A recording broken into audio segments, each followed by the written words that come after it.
We turn now to Senate Intelligence Committee member James Lankford. He joins us from Oklahoma City. Good morning, Senator. I want to start with Director Comey's testimony. Now that it's done, is the committee's work in looking into whether the president tried to influence the investigation, is that done now? Oh, no, far from it. This is one interview of about 36 that we've already done. We're not complete yet. We've gone through thousands of pages of documents. If in any way we left the impression this was the culmination of our process, that would be incorrect. This is only the midpoint of it. We're trying to get all the facts out, both on Russia's trying to interfere in our election, if any American tried to be able to reach back to them to be able to assist Russia in interfering in our election, and how classified documents got into the public sphere. So we're still in the middle of that. And does that also, being in the middle of that, also includes looking into the president and what he may or may not have done with respect to the ongoing investigation? Sure, that's just part of the process. Obviously, if there was any American, including the president, was trying to interfere in the election or to try to do obstruction of justice, that would be very important to know. Obviously, there's a criminal investigation that's ongoing with a special counsel. We have a unique policy role in it and an oversight role to make sure nothing's missed. So the special counsel and the FBI, we go through all the documents. We want to make sure they've seen everything, they've gone through everything, they're doing their criminal work, but we have a policy set of issues that we also have to go through, and we're going to continue to work our way through everything. What do you make now that it's been a few days of former Director Comey's testimony? It was surprising. A lot of people have asked me lately, even here in Oklahoma, did you learn anything from it? Was there things that were new? And yes, there certainly were things that were new. Things like Director Comey stepping in and saying, yes, I leaked those documents to be able to get out the information of my memos. For him to say the president did ask me about it 3 times, or he voluntarily, that is, said, you're not under investigation to the President of the United States.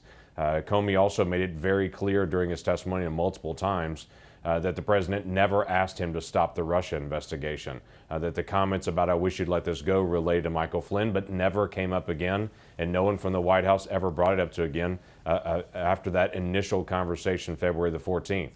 So we're trying to evaluate what really happened, what's the background of it, what other information can we gain. We also obviously went into a classified session with Jim Comey to go into greater detail on the Russia portion of it. So what a lot of people saw was the open portion of it was more the palace intrigue of his firing and all that transition in the private meetings, but we have a lot deeper information to get to. Let me ask you about the question of leaks. You pay a lot of attention to that on the Senate Intelligence Committee. On the scale of, at the one hand, leaks that are just inconvenient but nothing illegal, to those that are illegal and damaging to national security, where do you put the leaks from James Comey on that scale? Yeah, releasing his memos is not damaging to national security. Now, is it appropriate? No, it's not. And I would tell you, FBI agents would tell you they are told they can't take any work product home with me. And certainly once they leave the FBI, they can't keep some of the documents they created on official computers and take them home with them to be able to do that. So that was inappropriate of him to do. I'm still wondering why he prospectively wanted to be able to get out his side of opinion when he heard that the president might have recordings. If the fear was he might have recordings, he had to get his side out first.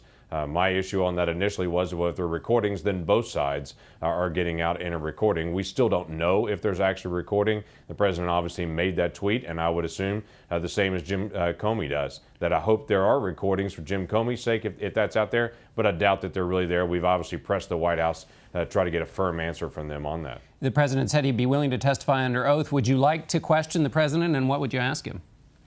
Well, the only question that I would really have for the president, same things that he's already answered publicly, and that's to be able to put out any cooperation with the Russians of any type. Obviously, he's not under investigation. There hasn't been a direct accusation. How he pressed Jim Comey, why that conversation even came up on a one-on-one meeting. But there's not a lot of great information. There hasn't been a direct accusation on the president actually being involved with the Russians. It's been people around him in his campaign. For me, there's not a lot of questions directly to him. On the question of influencing the investigation, again, thinking about the scale, on the one hand, the president might have done something that was a little bit crossing a line, but he's a new guy to the job, all the way to this question of obstruction of justice. Where do you put, knowing what you know about the president's behavior, where do you put what he did on that scale? I would say it's very inappropriate. As Jim Comey said, it's awkward to be able to have the President of the United States sitting down with someone in the FBI, the leadership of the FBI, to be able to have direct questions and for the issue to come up about the Michael Flynn investigation. It's inappropriate. But the way that it was handled, with no follow-up, with no other press, with no other return to that topic, it looks like what I called a pretty light touch If this is trying to interfere in a process of any investigation, it doesn't seem like it was, number one, very effective, and number two, came up more than once in a conversation. So this looks more like an inappropriate conversation than obstruction. Next week, you'll get to talk to Attorney General Jeff Sessions. First, will that be in public or private, and what do you want to know from him? We have not disclosed and finalized it, public or private. I assume that this will be public, but we're still in that final conversation time with Jeff Sessions.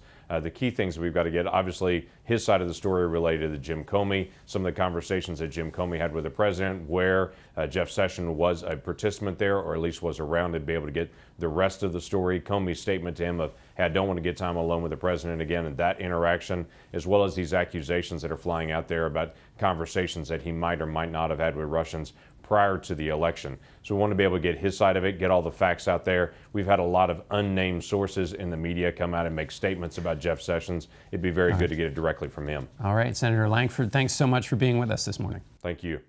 We'll be back in 1 minute.